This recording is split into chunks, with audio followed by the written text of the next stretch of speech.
আমি কি আপনার বাড়ির দাসী বান্দি? হ্যাঁ, যে আপনারা যখন যা হুকুম দিবেন আমার সেটা মাইনা চলতে হবে? আর নিজের বাড়িতে জ্বালায় সেইটা স্বাদ মিটে নাই, কারণ আমার বাড়িতে আসছেন বাইরে বয়ে জ্বালাইতে। আপনি চান কি এখন যে বানায় বানায় মিথ্যা কথাগুলো আমার ভাবিরে বুঝাইতেছেন, নিজের কি ভালো সাজানোর চেষ্টা করতেছেন? এগুলো তুমি কি বলতেছো চুমকি? ভালো শাস্তি যাবো কি জন্য? মানে আমি বা মা কেউ কি তোমার সাথে খারাপ ব্যবহার করছি? করেন নাই, করতে বাদ রাখছেন কিছু? আর আপনার মা আমার সাথে যা করছে সেটা তো আমি আমার ভাইরে এখনো বলিই নাই। জানো ভাবি, আমি যখন ওনার মারে যায় বলছি যে মা আমি না অত কাজ টাজ কিছু পারি না, আমার একটু হাতে কলমে শিখাই দিয়েন, ভুলে গেছেন তখন আপনার মা আমার সাথে কি আচরণটা করছে? ভুলবেনই তো, আপনার মা তো, তার দোষ আপনি দেখবেন না। জানো ভাবি, আমার তখন কি কয় কি ছোট লোকের বাচ্চা, ফকিন্নির বাচ্চা, তুই কোনো কাজ শিক্ষাসস নাই? তোর ভাই ভাবি কি তোর কোনো কাজ শিখায় শ্বশুর বাড়ি পাঠায় নাই? তুমি কিন্তু ভাবির সামনে মিথ্যা কথা বলতেছো। আমি মিথ্যা কথা বলতেছি? আমি আর আপনি কি সত্যের জুড়ি খুলে নিয়ে বসছেন এখানে? জানো ভাবি, ওই দজ্জাল মহিলা মানে আমার শাশুড়ি আমার খুন্তি দিয়ে শেখা পর্যন্ত দিছে। চুমকি, এটা কিন্তু অনেক বেশি বেশি হয়ে গেল। আমার মায়ের নামে কিন্তু তুমি একটা উল্টোপাল্টা কথা বলবা না। আমার মায়ের সত্য সত্য দিয়ে তোমার খুন্তি শেখা দিয়ে দিত, তাহলে তুমি তাক দেখাও, প্রমাণ দেখাও। মানে আপনি একজন বাইরের মানুষ, আপনারে আমি আমার ডাক্তার দেখাবো? এইসব কি বলতেছো? সে তো তোমার স্বামী, সে বাইরের মানুষ হইতে যাবো কেন? ভাবি, এই মানুষটারে আমি আমার স্বামী বইলা মানি না। তাহলে তুমি আমারে দেখাও তোমার শাশুড়ি তোমার কই খুন্তি ছেড়া দিছে। কি ব্যাপার? এই পোলা এই থেকে কেন? ভাইজান আসসালামু আলাইকুম। ভাইজান তুমি আসছো? ভাইজান যাও না, এই লোকটা আমার নামে কি বানায় বানায় কথাগুলো বলতেছে। ভাইজান তুমি তালাকনামা আনছো? আরে তালাকনামার কিছু নিয়ম কানুন আছে, চাইলে তো আর তালাকনামা রেডি করা যায় না, 2 দিন সময় লাগবে। ভাইজান, ও ভাইজান, আমি মইরা গেলেও এই লোকের সাথে ওর বাড়ি যাবো না, ওরা আমার মাইরা ফেলাইবো। ভাইজান আমি তোমার একটা কথা ভয়ে বলি নাই, তুমি জানো এই লোকটার মা আমারে খুন্তি দিয়া শেখা পর্যন্ত দিছে। কস কি বোন তুই?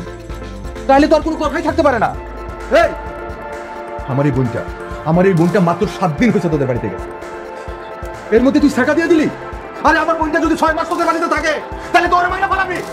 এখন আমার চোখের সামনে দাঁড়ায় তো তোরে কিন্তু আমি একবারে পুইতা ফেলামু, আমার চোখের সামনে দিকে যা। এই আরো বিদায় করো না গেলে গা, ওই তুই ভিতরে যা যা।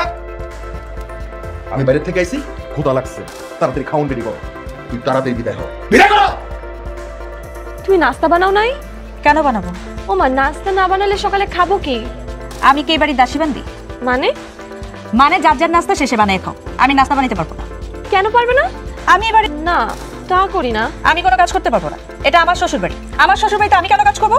তুমি যদি কাজ না করো তাহলে বাড়ির এত কাজ কে করবে? রান্না বান্না, খাওয়া দাওয়া, কাপড় কাচা, এত কাজ কে করবে ভাবি? সেটা তোমার আর তোমার ভাইয়ের সিদ্ধান্ত, কে করবে? আচ্ছা কি ব্যাপার, তুমি কি নিয়ে এত তর্ক করতেছো? ভাইয়া দেখো না, ভাবি সকালে নাস্তাও বানায় নাই, আবার এখন বলতেছে যে ঘরের কোনো কাজই করতে পারবে না। কি কস? কি ব্যাপার বউ, তুমি কি কয়? হ্যাঁ, আমি সিদ্ধান্ত নিছি, আমি আর কোনো কাজ করবো না। তাহলে কে করবো? তোমার বোন করবে। আরে ও কি করবো? ও কি কোনো কাজকর্ম জানে না, কাজকর্ম শিখছে? তাহলে কাজের বেটি রাখো। আরে পাগলি, তোমার বাড়ি, তোমার সংসার, তুমি না করলে কে করবো কত? তোমার বোন তার শ্বশুর বাড়ি গিয়ে যদি পায়ের উপরে পা তুলে খাইতে পারে, আমি কেন আমার শ্বশুর বাড়িতে পায়ের উপরে পা তুলে খাইতে পারবো না? তোমরা আমার কি মনে করছো? আমি কি দেখতে তোমার বোনের চেয়ে কম সুন্দর, নাকি কম শিক্ষিত, নাকি তোমাদের তুলনায় গরিব ঘরের মেয়ে? একটা ভাঙা আয়না চাইলেও জোড়া লাগাইতে পারবো না বোন। ভাঙ্গা গেলে একটা ভাঙা কাপড় কখনো জোড়া লাগানো যায় না। আমি তোমার ভালো চাই চুমকি, ভাঙার আগে একবার ভাইবা দেখো, মেয়েদের আসল ঠিকানা তার স্বামীর ঘর, শ্বশুর বাড়ি। নারী তার স্বামীর সংসারে লক্ষ্মী। আমাদের মেয়েদের সৃষ্টিকর্তা এভাবেই সৃষ্টি করছেন। আমরা ছোট থেকে বড় হই বাবার রাজকন্যা হিসেবে, ভাইয়ের আল্লাদি হিসেবে। তারপর বড় হয়ে চলে যায় শ্বশুর বাড়ি। শ্বশুর বাড়ি গিয়ে টুকটাক কাজ করি। টুকটাক কাজ করতে না পারলে শাশুড়ির কাছ থেকে শিখি। এরকম করতে করতে একদিন সবার মন জয় করে আনি, আর মন জয় করে আমরা শ্বশুর বাড়িতে রানী হয়ে উঠি।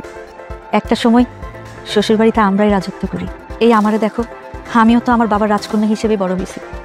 বিয়ের আগের দিন পর্যন্ত আমার মা আমারে মুখে তুলে খাওয়াই দিছে। আমিও তো কোনো কাজ করতে পারতাম না। তোমাদের বাড়িতে আসার পর আমার নিজ হাতে আমারও সব শিখেছে। আমার কাছ থেকে কত মজার মজার রান্না করা শিখছি, টুকটাক কাজ শিখছি। কাজ শিখতে শিখতে দেখো একদিন আমি আম্মারে কইলাম, আম্মা এখন আপনার ছুটি, আমি আছি। তুমি তো নারী, এটাই তোমার ধর্ম।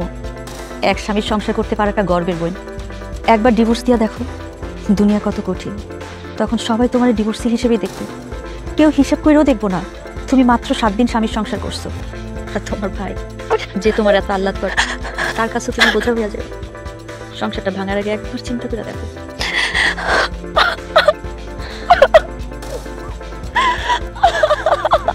সব ঠিক হয়ে যাবে।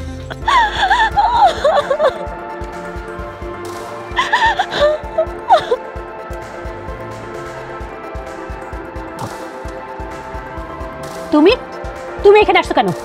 মা মা আপনি আমার মাফ করে দেন মা, আমি আপনাদের সাথে অনেক বড় অন্যায় করে ফেলাইছি। বাছারা আমার খবরদার, বাছারা যাও এখান থেকে, একদম ওকে মা বলে ডাকবে না। মাউইমা ছোট মানুষ ভুল করে ফেলছে, ওরে মাফ করে দেন। আপনি তো মুরব্বী মানুষ, আমরা ছোট মানুষ, সন্তানরা ভুল করলে কি মা রাগ করে থাকতে পারে বলেন? আল্লাহ, বাড়ি ঘরে এত এত মেহমান। বড় ভাই ভাবি আপনারা কেমন আছেন? আমরা ভালো আছি ভাই। তোমার বোরে তোমার কাছে ফিরে দিতে আসছি ভাই। মাসুদ ভাই, আমার ব্যবহারে তুমি অনেক কষ্ট পাইছো, সেটা আমি জানি। কি করবো কও, ছোট্ট বোন, সবসময় আদরে আহ্লাদে বড় করছি। ওর চোখে পানি দেখলে আমি সহ্য করতে পারি না, হিতাহিত জ্ঞান হারিয়ে ফেলি। মাসুদ চুমকি ওর ভুল বুঝতে পারছে, ওর ভাইরে সব খুলে বলছে, ও তোমার আর মাহমের নামে মিথ্যা অপবাদ দিছে। তুমি আমার ক্ষমা করে দাও মাসুদ, আমি অনেক বড় ভুল করে ফেলাইছি। তুমি আমার কাছে ক্ষমা চাও, মায়ের কাছে ক্ষমা চাও। মা মা আপনি আমার ক্ষমা করে দেন মা, আপনি আমার একটা সুযোগ দেন, আমি আর কোনোদিন এমন করবো না। দেখো বৌমা, আমি আর কয়দিন বাঁচবো, আজ আসি তো কাল নাই। এই সংসার তো তোমার, এই সংসার তোমারই গুছিয়ে রাখতে হবে। শোনো বৌমা, আমিও যখন প্রথম প্রথম আসছি না, আমারও মানায় নিতে কষ্ট হয়েছে, ধীরে ধীরে সব বুঝে নিছি। আর শাশুড়ি মারা যাওয়ার পর তো এক হাতে এই সংসার সামলাইছি, সব কিছু নিজের মতো করে গুছিয়ে নিছি। আমরা মেয়েরা না অনেক ভাগ্যবতী, এক জন্মে দুইবার বাবা মা পাই। নিজের সংসারে বাবা মাকে ছেড়ে আসার পরও নতুন সংসারে এসে আবার নতুন করে বাবা মা পাই। আর সংসারে বউ যদি ভালো হয়, সেই সংসারে সবাই না জান্নাতি সুখ পায়। আর বউ যদি খারাপ হয়, নিজের সংসারে থাকেও মনে হয় জাহান্নামে আছি। চুমকি, তার স্বামী স্বামী স্ত্রীর সম্পর্কটাই এমন, একজন আরেকজনের মুখের দিকে তাকালেই তাদের মনের কথা বোঝা যায়, মুখ ফুটে কিছু বলতে হয় না। আমি আমার ভুল বুঝতে পারছি মাসুদ, তুমি আর আম্মা এবারের মতো আমার মাফ করে দাও। চুমকি, এভাবে তো তুমি ক্ষমা পাবে না। তুমি তোমার কাজ দিয়ে, তোমার আচার আচরণ দিয়ে, তোমার ভালোবাসা দিয়ে আমার মায়ের মন জয় করতে হবে, তাহলে তুমি ক্ষমা পাবা। কি পারবা না? অবশ্যই পারবো, আমার পাতে গেব। পারবে, অবশ্যই পারবে, আমি শিখাই দিব। হ্যাঁ, আমার বোন অবশ্যই পারবো। বৌমা কোনো অসুবিধা নাই, তুমি না পারলে আমি তোমার সব শিখাই নিব। শোনো, আমি যাই, খাওয়া দাওয়ার ব্যবস্থা করি। ঠিক আছে মা, করো। তোমাদের নাকি বাসর হয়নি? না ভাবি, আসলে ওইভাবে হয় নাই। তাহলে আজকে বাসরটা আমি সাজিয়ে দিই। ঠিক আছে ভাবি, আবার নতুন করে বাসর